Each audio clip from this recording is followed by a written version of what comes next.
Hey everyone, this is Charmine from Fantastic Crafts. I hope all of you are having a wonderful Monday and having a very crafty Monday as well. Today we're going to be making this galaxy background card.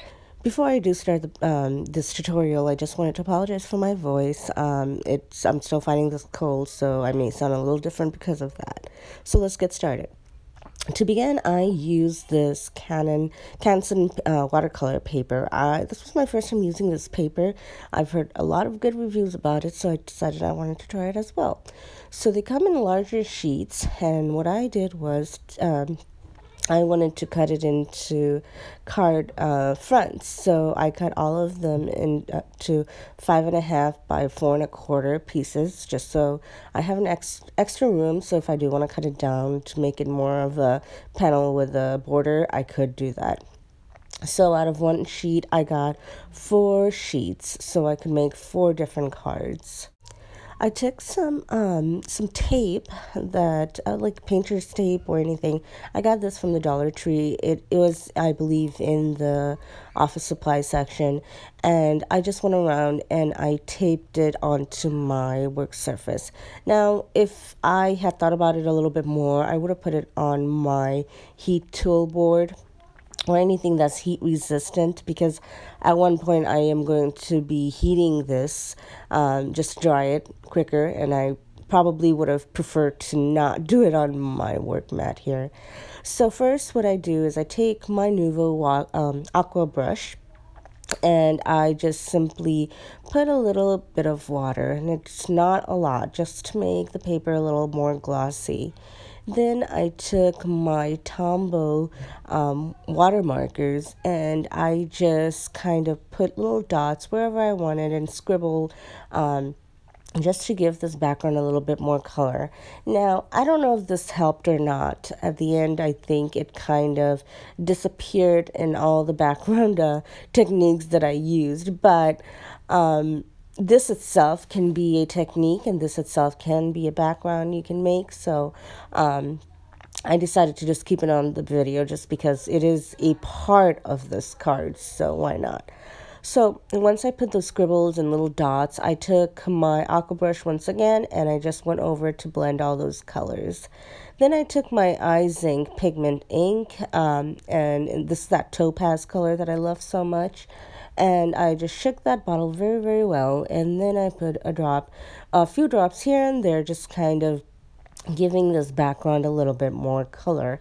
I'm in love with this particular pigment re-ink or background creator because it's just so pretty. It has shimmer to it, and look what it does when it's thick, so when you put that water, it just kind of flares out and makes this beautiful kind of like a floral look. It's really cool.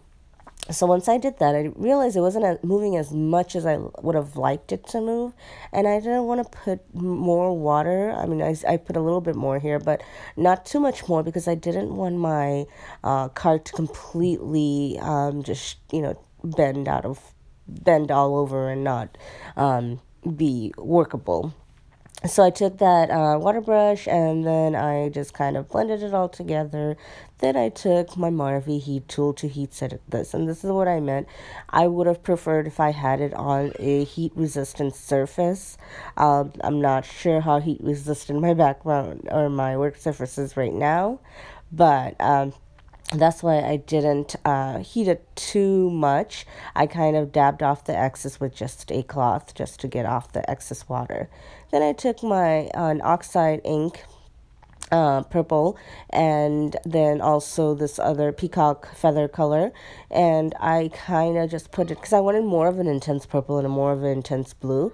So I just kind of blended the purple around the border, and then the blue more in the inners part of the card.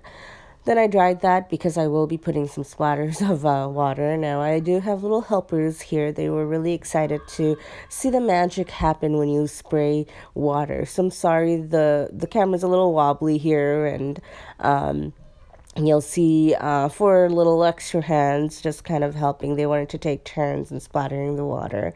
So they did that, and then I dried it off, and I did go around and put few more drops of water, just because I think they missed a few spots, so I wanted to go in there. Then he set it again with that Marvy heat tool. And then I remove that tape, and you'd want to do this slowly because otherwise you are going to tear your paper a little bit.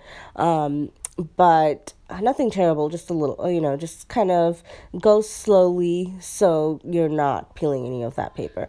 So I just slowly revealed that, and you can see I was going I got a little too excited and was moving a little faster than I should have, and I did rip a little bit, but I'm going to cover that later, so you'll see that.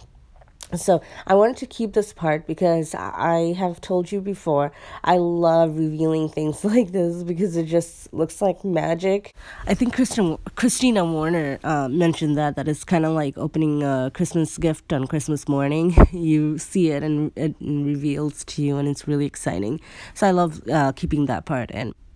I wanted to bring this background up to the camera a little bit more just so you can see all that intense, beautiful color that this technique gives. It's actually really lovely. It gives this a lot of different textures.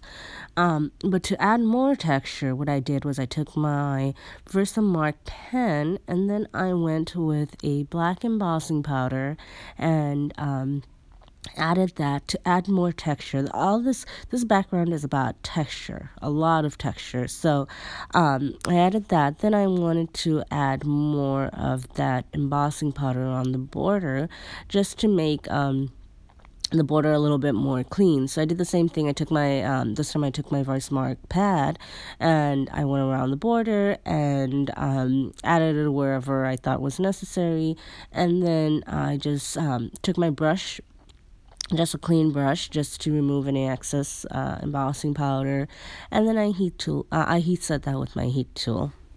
I did the exact same thing on all 4 corners to create that beautiful glimmery and glittery and shiny black background, or actually more of a border.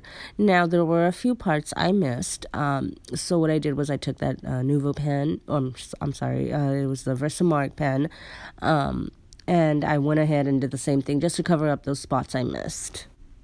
Once again, I wanted to bring this up to the camera just so you can see how much texture and how beautiful this background truly is. You kind of miss it when it's so far away.